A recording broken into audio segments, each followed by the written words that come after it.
So, ఇవాళ గూడా ఏంటంటే ఒక చిన్న టాపిక్కు చాలామంది ఏంటంటే నాకు ఒక డౌటు మన సబ్‌స్క్రైబర్స్ గావచ్చు, లేదంటే నాకు రీసెంట్‌లీ కొంతమందొచ్చి కన్సల్ట్ అయ్యారు. సో, నాకు గూడా టాపిక్ చెప్పాలి అనిపిచ్చింది. అంటే బేసిక్‌గా ఈ 3 డేట్స్ నేను జెప్తాను మీకు.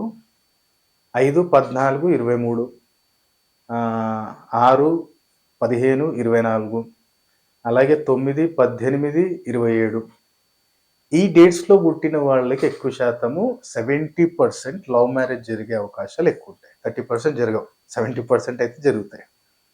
అయితే ఫస్ట్ డేట్ మనం డిస్కషన్ చేద్దాం. 5, 14, 23 దీనికి అధిపతి ఎవరు అంటే బుధుడు. అంటే 5, 14, 23 అన్న టోటల్ క్యాలిక్యులేషన్ మనకి 5 వస్తుంది. సో, ఇక్కడ అధిపతి ఎవరు అంటే బుధుడు. సో, వీళ్ళకెట్లా ఏర్పడుతుంది? లవ్ అనేది ఈళ్ళకెట్లా? అంటే ఇప్పుడు ఫస్ట్ ఆఫ్ ఆల్ అయితే లవ్ మ్యారేజ్ నాకు యోగం ఉందా? లేదా? ఎందుకంటే ఈ టాపిక్ నేను ఎందుకు చెప్తున్నా అంటే, మొన్నటిదాకా మీరు ఇదేదో నేను కూడా యూట్యూబ్‌లో చూసాను. ఎక్కడో వాళ్ళు లవ్ మ్యారేజ్ చేసుకొని జస్ట్ ఒక 3 మంత్స్, 3 మంత్స్, 4 మంత్స్‌కే అబ్బాయి కర్రతోటి కొట్టి చంపేసాడు. ఆ అమ్మాయిని చంపేసాడు. ఇంకా వేరే వేరేవి గూడా లవ్ మ్యారేజ్ చేసుకొని గూడా డిస్టర్బెన్సెస్ గావటం, లేదంటే ఒక 1 ఇయర్‌లోనే డైవోర్స్ అయిపోవటం, లేదంటే విడిపోవటం, లేదంటే ఎక్కడికో వెళ్ళిపోవటం. ఇవన్నీ ఎందుకు జరుగుతున్నాయి? లవ్ లవ్ చేసేదాకా బావుంది. కానీ అది నాకు నిలబడతదా లేదా? నేను లవ్ మ్యారేజ్ చేసుకుంటే మేమిద్దరం కలిసుంటామా లేదా? అదెట్లా తెలుస్తది? నీ జాతకం, నీ డేట్ ఆఫ్ బర్త్ టైమ్ ఉంటేనే తెలుస్తది. ఇప్పుడు 5, 14, 23 తారీఖు పుట్టారు. వీళ్ళదసలు లవ్ మ్యారేజ్ ఎట్లా స్టార్ట్ అవుతుందో తెలుసుకుందాం ఫస్ట్. వీళ్ళకి కమ్యూనికేషన్‌తో స్టార్ట్ అవుతుంది. పరిచయం. ఒక పరిచయం ఏర్పడ్డ తర్వాత వాళ్ళది ఒకళ్ళ మాట ఒకటి నచ్చటము, ఆ కమ్యూనికేషన్ వాళ్ళకి మంచిగా కుదరటము, దానివల్ల వీళ్ళు ఒక రిలేషన్‌లోకెళ్ళటం అనేది జరుగుతుంది. కానీ అందరిది రిలేషన్ సక్సెస్ అవుతుందంటే నో గ్యారంటీ. అలాగే 6, 15, 24 తారీఖు పుట్టినోళ్ళకి గూడా లవ్ మ్యారేజ్ ఎక్కువ ఛాన్సెస్ ఉంటాయి. వీళ్ళది ఎట్లా స్టార్ట్ అవుతుంది అంటే మెయింటెనెన్స్. అట్రాక్ట్ అవ్వటం. వీళ్ళేంటంటే అవతల వ్యక్తి మెయింటెనెన్స్ చూసి, అవతల వ్యక్తి యొక్క లగ్జరీని చూసి వీళ్ళు అట్రాక్ట్ అవ్వటం, మాట మాట కలపటం. వీళ్ళు ఒక లగ్జరీకి అలవాటైపోయి అంటే శుక్రుడు లగ్జరీ కారకుడు. అలాగే ఆహ్, ఆ అవతల వ్యక్తి దగ్గర డబ్బు ఉన్నా లేకపోయినా ఆ యొక్క వ్యక్తి ప్రవర్తనకు వీళ్ళు అట్రాక్ట్ అయిపోయి వీళ్ళు ఒక రిలేషన్‌లోకి రావటం జరుగుతుంది. అలాగే 9, 18, 27 తారీఖు పుట్టారు. వీళ్ళేమవుతుంది ఫిజికల్ అట్రాక్షన్ ఉంటుంది. వీళ్ళకి డబ్బు దీనితోటి ఏం సంబంధం లేదు. ఓ అబ్బాయి ఉన్నాడు. ఇప్పుడు 'ఆర్ఎక్స్ హండ్రెడ్' మూవీ మీరు చూసారు గదా! కార్తికేయ గారిని హీరోయిన్ చూస్తది. ఆ బాడీని చూసి ఇష్టపడతది. అదేంటిది కుజుడు. కుజుడు ఏంటంటే మస్కులిన్. అలాగే వీళ్ళు కుజుడు యొక్క ఇంకో బిహేవియర్ ఏంటంటే అథారిటీ. వీళ్ళేంటంటే ఒకవేళ ఫిజికల్‌గా గూడా అట్రాక్ట్ అవుతారు. వీళ్ళకి అమ్మాయి ఉందంటే అమ్మాయి బాగుంది. హైట్, పర్సనాలిటీ, కలర్ బాగుందంటే అబ్బాయి అట్రాక్ట్ కావటం.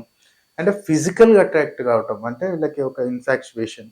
అలాగే ఇంకోటేంటిది వీళ్ళు నలుగురిలో ఒక అధికారాన్ని చూపించి కూడా అవతల వ్యక్తిని అట్రాక్ట్ చేయటం. ఇలా ఉంటుంది.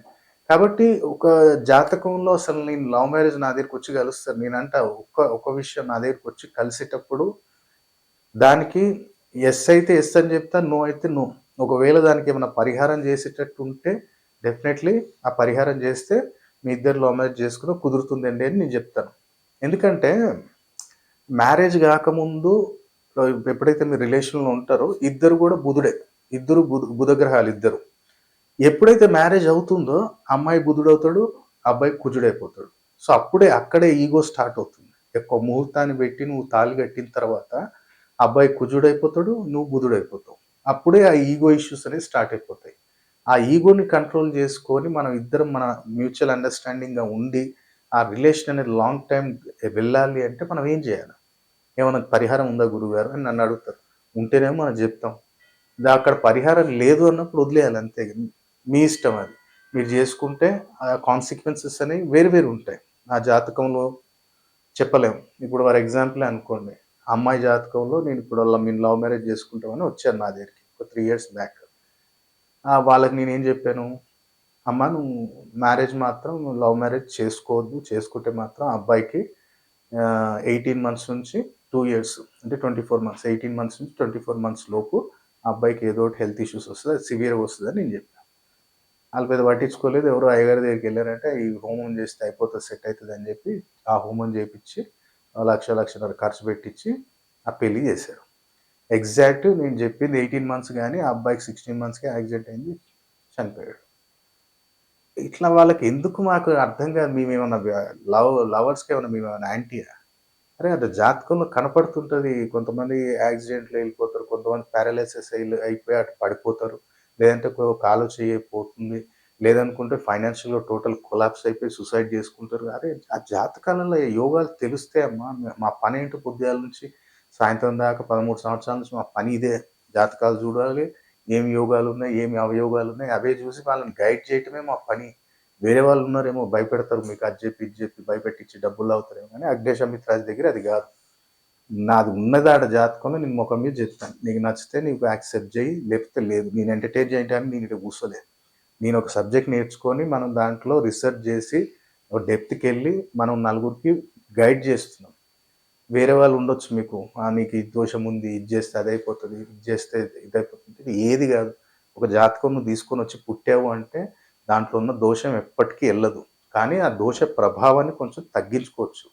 గో అంటే గొడ్డలితో పెద్దది పోయేది గోరుతో పోగొట్టొచ్చు.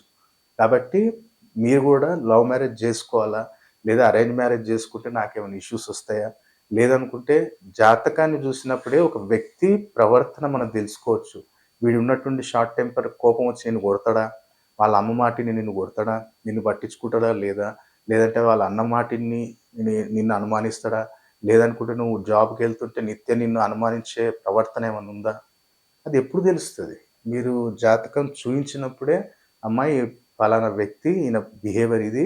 ఈ సంవత్సరం ఇన్ని సంవత్సరాల వరకు ఇట్లా ఉంటాడు. తర్వాత ఇట్లా ఉంటుంది. మరి నువ్వు జాగ్రత్తగుండు. ఈ పరిహారాలు చేసుకో అని చెప్పి మనం గైడెన్స్ ఇస్తానంతే నేనైతే నా దగ్గర. ఇక వేరే వాళ్ళు మీకు నువ్వు రూ. 1,00,000 దే, నువ్వు 2,00,000 దే నేను పూజలు చేస్తా అంటే ప్రతిసారి పని చేయదు గదా! ఎక్కడ మంత్రం వాడాలి? ఎక్కడ యంత్రం వాడాలి? ఎక్కడ తంత్రం వాడాలి? ఎట్లా తెలుస్తదంటే నువ్వు వచ్చి కలిసినప్పుడు. నీ జాతకాన్ని చూయించుకున్నప్పుడు, లేదా నీ హస్తరేఖలు చూయించుకున్నప్పుడు, లేదా నువ్వు ముఖ కవళికలు చూసినప్పుడు అయి తెలుస్తాయి మనకి. ఎందుకంటే ఇప్పుడు ఫర్ ఎగ్జాంపుల్ అనుకో డేట్ ఆఫ్ బర్త్ టైం లేదు. ఒక వ్యక్తి నా దగ్గరికొచ్చాడు. మంచి హైట్ పర్సనాలిటీ ఉన్నాడు. చలో హైట్ పర్సనాలిటీ బాగున్నాడంటే శని స్ట్రాంగ్ ఉన్నాడు, కుజుడు స్ట్రాంగ్ ఉన్నాడు. చలో హైట్ పర్సనాలిటీ లేడు. తక్కువ ఉన్నాడు, మీడియం ఉన్నాడు. కానీ వాయిస్ బేస్ ఇప్పుడు అగ్నేష్ అమిత్రాజ్ ఎంత క్లారిటీగా మాట్లాడుతున్నాడు. అప్పుడు ఆటోమేటిక్‌గా అర్థమవుతుంది. గురుబలం బావుంది. నేను అడిగిన దానికి ఇమ్మీడియేట్‌లీ టక్కున రెస్పాండ్ అవుతున్నా. ఓకే. రాహు ఎక్సలెంట్ ఉన్నాడు. అంటే ఫాస్ట్ థింకింగ్, గ్రాస్పింగ్ పవర్ బావుంది. రాహు బావున్నాడు. ఇట్లాంటివి మేము కొన్ని అనలైజ్ చేస్తాం వచ్చినప్పుడు. కాబట్టి తెలుసుకోండి మీరు జీవితంలో ఏంటంటే లవ్ మ్యారేజ్ చేసేసుకుంటే అందరూ సక్సెస్ అయిపోతారంటే. అందరికీ 70% 100%లో 70% వరకు ఫ ఫెయిల్యూరే ఉన్నారు. 30% సక్సెస్ ఉంది. కాబట్టి తెలుసుకోండి. మనం లవ్ చేయటం తప్పని నేను అనట్లేదు గానీ, ఆ మ్యారేజ్ నిలబడతదా లేదా? మనం సర్వైవ్ అవుతాం లేదా తెలుసుకోవాలి అంటే ప్రాపర్ అపాయింట్‌మెంట్ తీసుకొని మీరు ఆన్‌లైన్ గాని, డైరెక్ట్ గాని కలవండి.